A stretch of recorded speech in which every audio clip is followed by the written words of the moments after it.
అందరికి నమస్తే. కోదండరామ్ సార్కు దండం పెడుతున్నారు అందరూ. ఎందుకు దండం పెడుతున్నారంటే ఎమ్మెల్సీ పదవి కోసం ఇదంతా నడుస్తుంది, మనకంతా తెలుసు. గవర్నర్ కోటాలో ఎమ్మెల్సీ కోసం ఒక జర్నలిస్టుకు ప్లస్ కోదండరామ్ సార్కు కాంగ్రెస్ సిఫారసు చేసింది క్యాబినెట్. కానీ ఇక్కడ ఒక పెద్ద లీగల్ సమస్య వచ్చింది, మీకు తెలుసు. ఇప్పుడు కోదండరామ్కు ఇచ్చే విషయంలోనే ఈ ఎమ్మెల్సీలు, గవర్నర్ కోటా ఎమ్మెల్సీలు ఆగిపోయినట్టుగా కనిపిస్తుంది. ఎందుకంటే ఇప్పుడు ఎటుగాని సిచ్యువేషన్. మొన్ననే రీసెంట్గా సీఎం రేవంత్ రెడ్డి గారు గవర్నర్ను కలిసినప్పుడు ఈ గవర్నర్ కోటాలో ఉన్న ఆ రెండు ఆల్రెడీ రికమెండ్ చేసినాం కాబట్టి ఆ రెండు పదవులు భర్తీ చేయాలని కోరిండ్రు. కానీ ఇక్కడ గవర్నరు ఇరుక్కునే పొజిషన్ అంటే సమాజంలో గవర్నర్ పోస్ట్ మీద ఒక గౌరవం ఉంటుంది.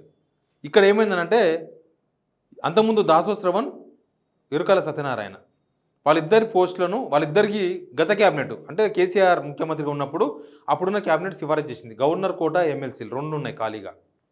దానిలో అప్పుడు తమిళిసై సౌందరరాజన్ గారు రిజెక్ట్ చేశారు. ఎందుకు రిజెక్ట్ చేశారు అంటే వీళ్ళు పొలిటికల్ బ్యాక్గ్రౌండ్ ఉన్న వాళ్ళు. నిజానికి దాసో శ్రవణ్ అన్న ఒకనాడు ఎమ్మెల్యే అయింది లేదు, ఒకనాడు ఎమ్మెల్సీ అయింది లేదు, ఓ సర్పంచ్ కూడా కాలే. ఇప్పుడు ఆయన ఇంకా సేవా రంగం అంటే సినిమా రంగంలో గతంలో మీకు ఆ పాట గుర్తుంటుంది కదా, పల్లె కన్నీరు పెడుతుందో అని, కుబుసం సినిమా. ఆ సినిమా ప్రొడ్యూసర్ దాసో శ్రవణ్ అన్న. సినిమా రంగానికి కూడా సంబంధం ఉన్నాడు, ఇంటెలెక్చువల్. సరే, ప్రభుత్వానికి అప్పుడున్న గవర్నర్ మధ్య కొంత భేదాభిప్రాయాలు ఉండడం, గొడవలు, వివాదాలు ఇవన్నీ మనం చూసాం, ప్రోటోకాల్ సమస్యలు. అదేదో వచ్చి వీళ్ళ మీద పడ్డది.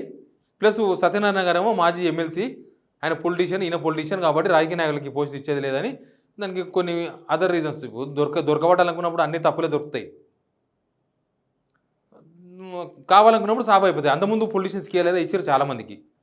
అంతకుముందు చారి గారికి, మసూన చారి గారికి ఇవ్వలేదా? మరి ఇప్పుడు గవర్నర్ కోటాలో ఉన్న నిన్న పార్టీ మారిన ఎవరు? బసవరాజ్ సారయ్య గారు ఏంది గవర్నర్ కోటా కదా, ఆయన రాజకీయ నాయకుడు కదా, అంతకుముందు మంత్రిగా పనిచేసిండు.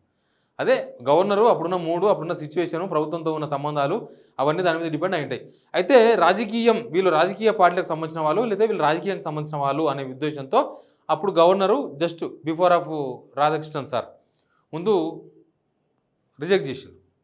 ఇప్పుడేమైందంటే ఇప్పుడు రెండు ఓకే చేద్దామంటే ఒక పోస్ట్ వచ్చేసి కోదండరామ్ సార్ది పెట్టారు కదా, తర్వాత అమర్ అలీ ఖాన్ అని ఒక జర్నలిస్ట్, వీళ్ళిద్దరికి సిఫారసు చేసింది కొత్త గవర్నమెంట్ వచ్చినాక. పాత గవర్నమెంట్లో దాసోజు శ్రవణ్ గారు, రెండవది సత్యనారాయణ గారు, వీళ్ళిద్దరు సత్యనారాయణ, దాసో శ్రవణ్. అయితే ఇప్పుడు ఏమైందంటే వీళ్ళనేమో పొలిటికల్ అనే ఒక కోణంతో పొలిటికల్ లీడర్స్ అనే యాంగిల్లో వీళ్ళు రిజెక్ట్ చేసిండ్రు. ఇప్పుడు వీళ్ళని యాక్సెప్ట్ చేసిన అనుకోండి, వీళ్ళిద్దరిని యాక్సెప్ట్ చేస్తే గత గవర్నర్ తప్పు చేసినట్లు.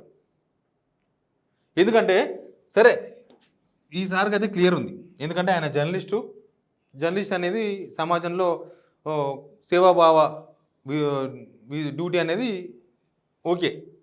కోదండరామ్ సార్ ఏంటంటే ఆయన డైరెక్ట్ పార్టీ ప్రెసిడెంట్. ఏ పార్టీ? జన సమితి అధ్యక్షులు. ఇప్పుడు వీళ్ళకి ఇయ్యలేదు, గౌత గవర్నర్ కొట్టేసిండ్రు. ఇప్పుడు కోదండరామ్ గారికి ఇస్తే జనసమితి అధ్యక్షుడు, ఆయన పొలిటికల్ పార్టీ అధ్యక్షుడే కదా, మరి ఆయనకి ఇస్తే ఏమవుతుంది? గత గవర్నర్ తప్పు చేసినాడు, తమిళిసై సౌందరరాజన్ గారు తప్పు చేసినట్లు.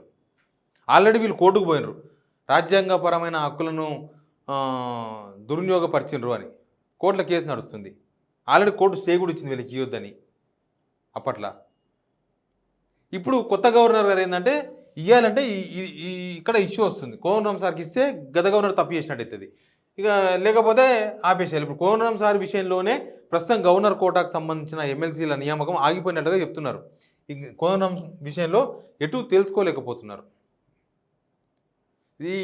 ఈ అంశం గురించే సీఎం గారికి, గవర్నర్ గారికి మధ్య చర్చ జరిగింది అని కాంగ్రెస్ పార్టీ వాళ్ళు అనుకుంటున్నారు. ఇక్కడ అంటే బహుశా కోదండరామ్ సార్కు ఎమ్మెల్సీ రాకపోవచ్చు, రోజులో బహుశా అమర్ అలీ ఖాన్ గారు ఒకరికి ఇవ్వచ్చు, ఇంకొక పోస్ట్ ఖాళీగా ఉండొచ్చు, ఇంకా కోదండరామ్ గారికి ఎమ్మెల్సీ ఉండదేమో. ఎందుకంటే గతంలో జరిగిన వ్యవహారాలు, ఇప్పుడు జరుగుతున్న వ్యవహారాలు అంతా టాలీ అవుతున్నాయి. కాబట్టి కోదండరామ్ గారికి ఎమ్మెల్సీ ఉండదేమో, ఇంకా ఎమ్మెల్సీ రాదేమో అని కాంగ్రెస్ వాళ్ళు మనకున్నారు. ఇంకా మిగతా వాళ్ళు కూడా ఇష్టం లేదు. నిజానికి కోదండరామ్ సార్కు ఎమ్మెల్సీ ఇవ్వడం ఒక రేవంత్ రెడ్డి గారు అది బయటికి అయితే కనిపిస్తుంది. రేవంత్ రెడ్డి గారు ఒక్కరు ఏదో ఇవ్వాలని ప్రయత్నం చేస్తున్నట్టుగా. లోపల రేవంత్ రెడ్డి గారే కోదండరామ్కు ఎమ్మెల్సీ కాకుండా అడ్డుకుంటున్నారనే చర్చ కూడా ఉంది మళ్ళీ దీనిలో. ఎందుకంటే మొన్నటిదాకా 2-3 ఎమ్మెల్సీలు కోదండరామ్ సార్కు ఎమ్మెల్సీ ఇవ్వాలని డిసైడ్ చేసిన తర్వాత కూడా 2-3 ఎమ్మెల్సీలు రేవాళ్ళకి వచ్చినాయి కదా, ఎమ్మెల్యే కోట ఎమ్మెల్సీలు. మరి ఎమ్మెల్యే కోట ఎమ్మెల్సీ ఇవ్వచ్చు కదా. బలమూరు ఎక్కడికి ఇచ్చారు కదా తర్వాత. మరి ముందు కోదండరామ్ సార్కి ఎందుకు ఇవ్వలేదు, రేవంత్ రెడ్డికి ఇష్టం లేదు అనేది ఒకటి నడుస్తుంది.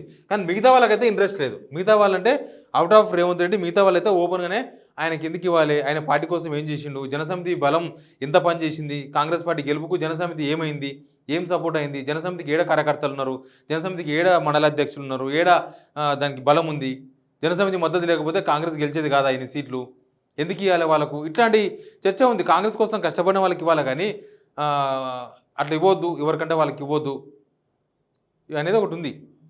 జనసమితికి కాంగ్రెస్ మధ్య అండర్స్టాండింగ్ కూడా పెద్దగా ఏం లేదు. మొన్న ఎంపీ ఎలక్షన్స్లో ఒక టికెట్ కూడా ఏం అడగలే కదా జనసమితి. కాబట్టి కోదండరామ్ సార్కు ఎమ్మెల్సీ వస్తుందా రా అనేది పెద్ద డౌట్ఫుల్ కేసు లాగా మారిపోయింది. బహుశా కోదండరామ్ సార్కి రాకపోవచ్చు, ఒక్కటే కన్ఫర్మ్ కావచ్చు. ఇంకోటి చూసుకోండి, ఒకవేళ కోదండరామ్ సార్కి ఇచ్చారనుకో వీళ్ళు మళ్ళీ కోర్టులో కేసు ఉంది కదా ఆల్రెడీ, ఆ కేసు రేజ్ చేస్తారు. ఎందుకంటే గత గవర్నర్ మమ్మల్ని పొలిటీషియన్స్ అనే పేరుతో, మమ్మల్ని పొలిటికల్ లింక్స్ ఉన్నాయనే పేరుతో మమ్మల్ని రిజెక్ట్ చేసిండ్రు, మళ్ళీ ఈ గవర్నర్ కోదండరామ్కి ఎట్లా ఇచ్చారు, అది కూడా కోర్టులో ఉంటుంది. ఆల్రెడీ కోర్టులో కేసు ఉంది కదా. కాబట్టి మొత్తానికి కోదండరామ్ సార్కు ఒక దండం పెట్టి వదిలేస్తున్నాయి ఈ స్టోరీని. Please subscribe signal TV.